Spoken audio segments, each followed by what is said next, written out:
Ahojte, vítam vás u videa, kde vám chcem dať nejaké doplňujúce informácie k článku, kde sme si rozobrali našu obľúbenú V8.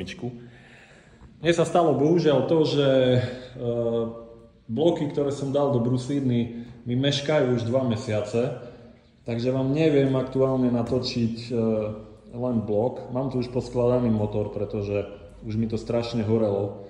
Musím ho už zabehnúť a pôjde do takého nádherného zeleného Mustangu.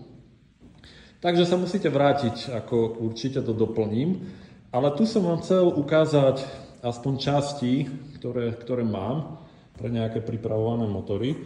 Takže toto je piest s 3 drážkami. Toto je ojnica, na ktorú bude tento piest pripojený a ktorá sa namontuje na kľukovku. Tu máme krúžky. Toto je tzv.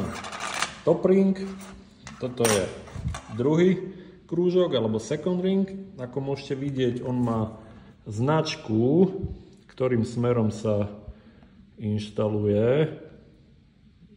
Takže toto top musí byť na vrchu. A potom tu máme olejový ring, ktorý vyzerá nejak takto, aby ten olej dobre roztrekovalo po valci, aby ho potom stieralo. On je medzi dvoma takými tenkými obrúčami a preto je tá drážka vlastne najhrubšia, aby sa tam celý tento komplet zmestil. A my sme si zmienili, že krúžky majú vlastne určitú medzeru, ako môžete vidieť tu.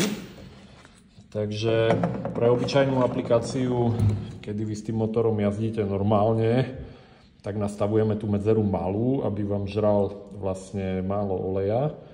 Ale ako náhle tam chcete dať nejaký výkonnostný doplnok typu nitro alebo supercharger, tak tá medzera musí byť väčšia.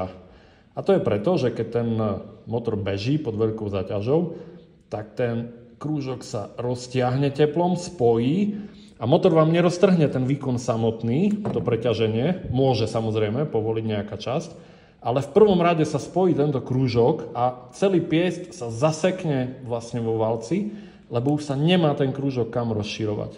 Takže vy vždy, keď skladáte motor, ja sa vždy ľudí pýtam, jak s tým budú jazdiť. Hej, lebo ako náhle s tým jazdí ako blázon, medzera musí byť väčšia, on s tým jazdí ako blázon, takže tá medzera sa zaplní a žere mu málo oleja.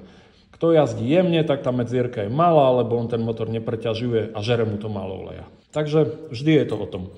Ako náhle sa rozhodnete dodatočne